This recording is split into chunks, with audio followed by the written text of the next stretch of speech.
Hi and hello from 2024. This is the second part of our Turkey travel vlog. Hindi ko alam bakit hindi ko siya nasama dun sa Cappadocia vlog natin. Konting videos na lang pala to. Akala ko kasi mahaba pa siya. Nanghihinayang talaga ako dito kasi I did not take a lot of videos.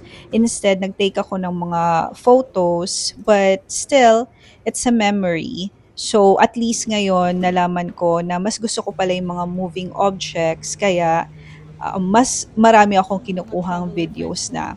And kung sa Cappadocia nagsusnow, pagdating namin dito, sobrang lakas ng ulan.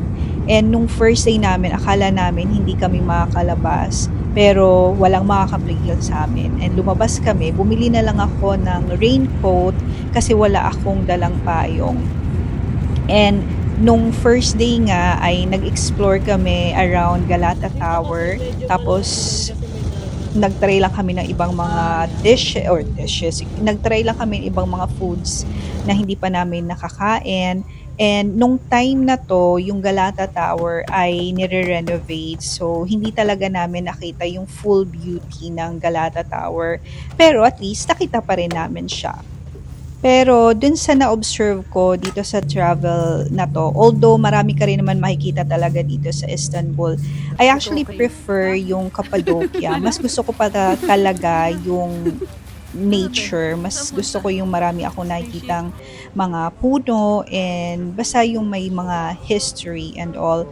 Pero ito kasing dito sa Istanbul, Turkey, marami ding mga history, mga museum na mapupuntahan ka and yung mga mosque na kilala. And then, yun nga, the next day, nag-breakfast kami sa may Seven Hills restaurant. And itong restaurant na to, meron siyang rooftop. And yung rooftop na yon, maganda yung view niya dun sa Sultanahmet Square. And unrestricted din yung view niya ng Hagia Sophia and yung Blue Mosque. Tapos, makikita mo rin yung mga boat na nagsasail down sa may Bosphorus Strait. Puwede ka rin namang magpakain ng mga pigeon dito sa may Seven Hills restaurant. Pero medyo pricey lang yung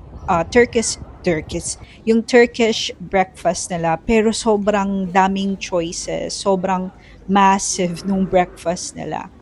And then, after nung breakfast, we got a ticket for Hagia Sophia Museum. As in, sobrang last minute ticket yon. And buti nga talaga, nakakuha kami ng ticket. And then, itong Hagia Sophia, important Byzantine structure siya. And one of the world's greatest monuments talaga. Mahaba lang yung pila pagpasok dito, pero moving naman, mabilis naman yung pila niya.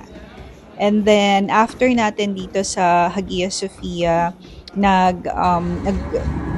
visit lang din kami sa iba't ibang places dito, yung downtown nila and yung ibang mga tourist spots din sa Istanbul.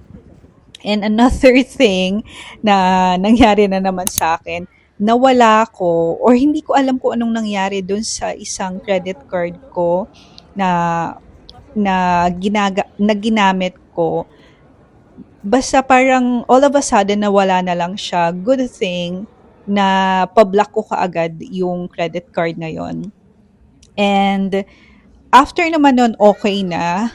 Nag-enjoy kami sa paglilibot sa downtown, sa buong Istanbul. Hindi naman buong Istanbul, yung parang within the area lang nung hotel namin.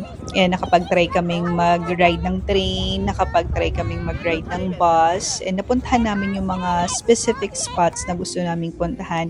And yung pinaka-importante dito and exciting part dito is yung matry namin yung famous na San Sebastian cheesecake. Parang gusto ko nga magdala pabalik ng US, but okay na yan. Isang slice lang is okay na.